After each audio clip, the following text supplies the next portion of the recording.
So every time I do a tent video, I get lots of questions. And this time was no different. And so let me try and answer some of them. First of all, I'm not anti-Dyneema. I think it's a unique product. It has a lot of pros. You know, it doesn't absorb water, super light, strong, but not abrasion proof for sure. I mean, that's what happens to most of them. The longevity of the products you're making out of it is much shorter than something like my sil nylon, this Curlon that my tent's made out of, or even poly.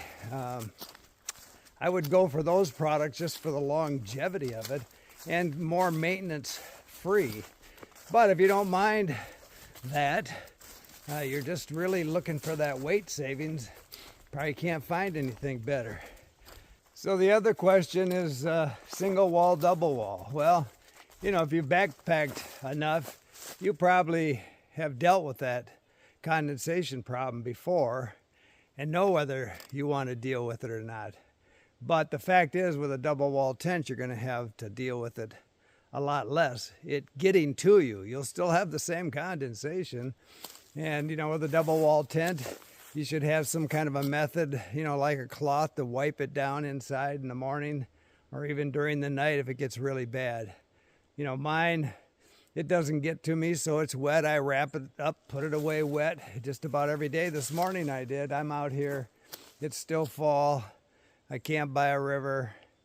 A lot of condensation. My tent's wet. But this afternoon, the sun's coming out. I'll set it up while I eat lunch.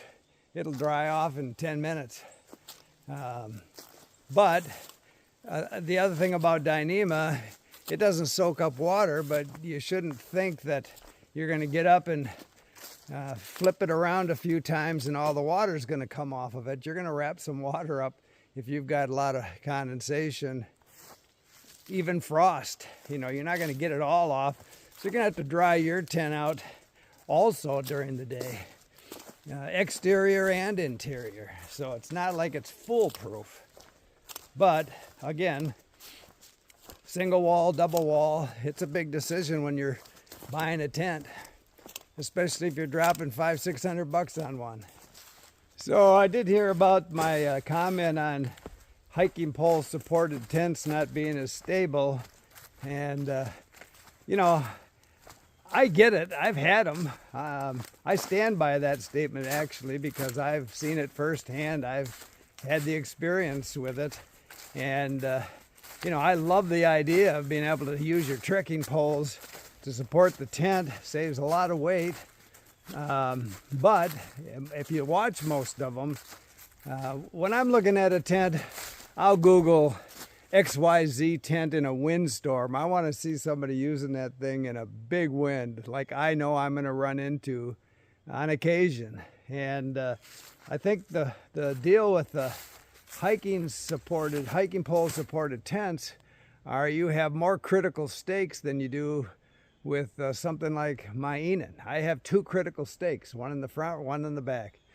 I can't lose either one of those or my tent's going to go down.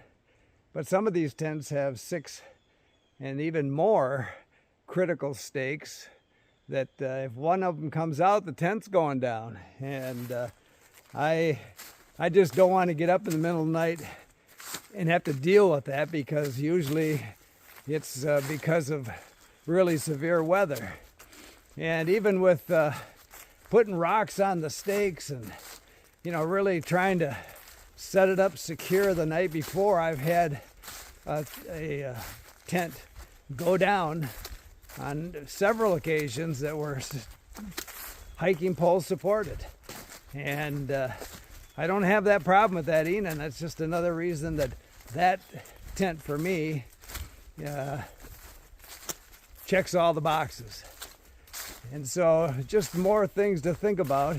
And again, when you've got some of these tents need 10 stakes to get you all the room they promise inside of them.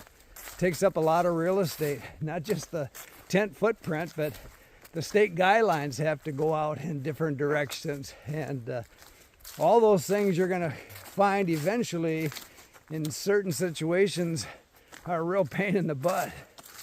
So just food for thought. So the other thing about the double wall tent is it gives you a little bit extra insulation. And if you noticed on my tent, I always get the solid inner, and that really breaks the wind. I think gives me a little more insulation. I mean, I can, even with the bug screen on my tent door, on a cold morning, I can just unzip that door, reach out to get my pee bottle, and I can feel the temperature difference, a big difference, how much colder it is out there where I stick in my hand out there to get that bottle. And so there's definitely some advantages to a double wall tent besides just keeping the condensation off of you. So the last point I want to make about buying a tent is zippers.